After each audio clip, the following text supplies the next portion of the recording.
मतलब होता है फंक्शन को इंटीग्रेट करना with respect to 3 variables, integrating with respect to 3 variables, ठीक है। और इसका जो जनरल फॉर्म होता है वो इस तरह से होता है, हमारे पास 3 बार हमें इंटीग्रेशन करना होता है, फंक्शन गिवन होता है, तो यहाँ पर हमारे पास में क्या होता है, जिसके वेरिएबल्स में 3 वेरिएबल्स होते हैं जिनके रिस्पेक्ट में हम उनको इंटीग्रेट करते हैं। अब यहाँ पर अगर हमारे पास में x के रिस्पेक्ट में इंटीग्रेट कर रहे हैं तो ये लिमिट हमारे पास में की होगी x की, यहाँ पर अगर y है तो लिमिट हमारे पास में की होगी y की, और यहाँ पर अगर हम z कर रहे हैं तो ये हमारे पास में लिमिट की होगी z की होगी। अब यहाँ पर अगर हमारे पास में x की लिमिट है तो वहां पर या तो हमारे पास में y की टर्म हो सकती है, z की टर्म हो सकती है, या हमारे पास में कांस्टेंट वैल्यू हो सकती है। अगर हमारे पास में y की लिमिट है तो वहां पर या तो हमारे पास में x की टर्म हो सकती है, z की टर्म्स हो सकती है, कांस्टेंट वैल्यू हो सकती है, ठीक है। और अगर हमारे पास में z की लिमिट है तो या तो हमारे पास में x की टर्म हो सकती है, y की टर्म हो सकती है, या कांस्टेंट वैल्यू हो सकती है।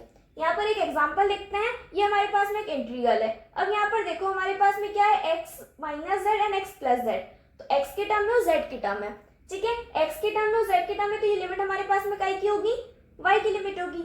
नेक्स्ट ये क्या है, 0 से z, अब z हमारे पास में y की लिमिट में आता है और x की लिमिट में आता है, बट y की लिमिट ऑलरेडी हमने ले ली है, तो ये हमारे पास में की लिमिट होगी, x की लिमिट होगी। अब बची क्या, z। अब यहाँ पर देखो सीक्वेंस जो हमारे पास में था वो था dx dy dz, बट ये हमारे पास में y है, तो पहले हम y के रिस्पेक्ट में इसको इंटीग्रेट करेंगे, फिर यहाँ पर x है तो फिर x के रिस्पेक्ट में, और फिर बाद में z है तो हम z के रिस्पेक्ट में इसको इंटीग्रेट करेंगे। अगर यहाँ पर हमें जो लिमिट्स है अगर वो तीनों ही कांस्टेंट लिमिट्स होंगी तो हम क्या करेंगे, जो भी ऑर्डर हमें यहाँ पर गिवन होगा उस ऑर्डर में हम उसको इंटीग्रेट कर देंगे। अगर आपको इस टॉपिक का फुल एक्सप्लेनेशन चाहिए विद एग्जांपल्स तो मैंने इस पर डिटेल वीडियो बनाया, लिंक डिस्क्रिप्शन में, आप वहां से जाकर उसको देख सकते हैं। और इस टाइप के एग्जाम ओरिएंटेड कंसेप्ट्स के लिए चैनल को सब्सक्राइब करें।